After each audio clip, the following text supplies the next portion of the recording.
नाही, मी राजीनामा दिला हीच माझी पहिली प्रतिक्रिया आहे. नाही, गेली 10 वर्ष ज्या कारणांसाठी मी त्या पक्षामध्ये गेलेलो होतो आणि ज्या विचारांच्यासाठी म्हणून त्या ठिकाणी मी गेलेलो होतो. तर त्या 10 वर्षाच्या कालखंडामध्ये मला स्वतःला त्या ठिकाणी जी काही माझ्या अपेक्षेकृत सामाजिक परिवर्तनाच्यासाठी म्हणून त्या ठिकाणी कार्यरत राहायचं होतं आणि भारताच्या संविधानाला धरून त्या ठिकाणी पक्षाची वाटचाल व्हायला पाहिजे होती. ती होताना त्या ठिकाणी दिसली नाही आणि म्हणून मला स्वतः व्यथित होत गेलो आणि त्यामुळे मी आता हा निर्णय घेतलाय की आपण त्या पक्षामध्ये राहणं आता योग्य नाही.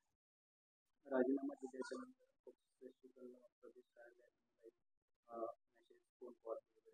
राजीनामा 1-2 तासापूर्वी दिलेला आहे, त्यामुळे अजून तिथपर्यंत पोहोचला नाही पोहोचला माहीत नाही. मी ईमेलद्वारे माझ्या पक्षातील त्या नेतृत्वांना किंवा अध्यक्षांना त्या ठिकाणी मी आणि पक्ष कार्यालयाला त्या ठिकाणी ईमेलद्वारे पाठवून दिलेला आहे.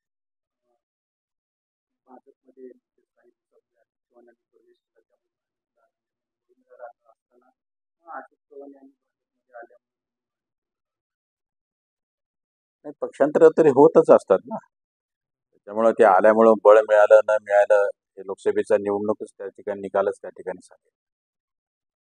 तथापि कोणाच्या येण्यामुळं जाण्यामुळं कोणाची ताकद कधी वाढते कधी कमी होते याला फार काही विशेष महत्त्व देण्याची गरज नाही. पक्ष ज्या गोष्टींच्या संदर्भामध्ये लोकांना त्या ठिकाणी आश्वासनं देत असतो आणि त्या दृष्टिकोनातून तो खरोखरच चालत असतो का ह्याच्या संदर्भातला विचार आपण करायला पाहिजे. त्याच्यामध्ये बोलण्यात आणि कथनी आणि करणीमध्ये अंतर मला बऱ्याच ठिकाणी दिसलं आणि त्यामुळे मला त्या ठिकाणी ते राहण्यामध्ये फार काही स्वारस्य उरलं.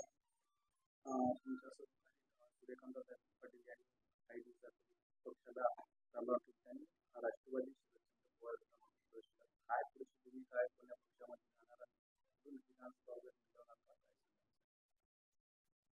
प्रत्येक व्यक्ती आपापल्या अनुभवावर आणि स्वतःच्या विचाराप्रमाणे आणि त्याच्या स्वतःच्या महत्वाकांक्षेप्रमाणे त्या ठिकाणी निर्णय घेतो. त्यांनी तो घेतलाच. आता तर मी या पक्षामध्ये न राहण्याचा निर्णय घेतला आहे. येणाऱ्या काही कालावधीमध्ये सर्व गोष्टीचा विचार करूनच मी त्या ठिकाणी आपल्याला ऑप्शन्स कुठले उपलब्ध आहेत कुठले गेले पाहिजेत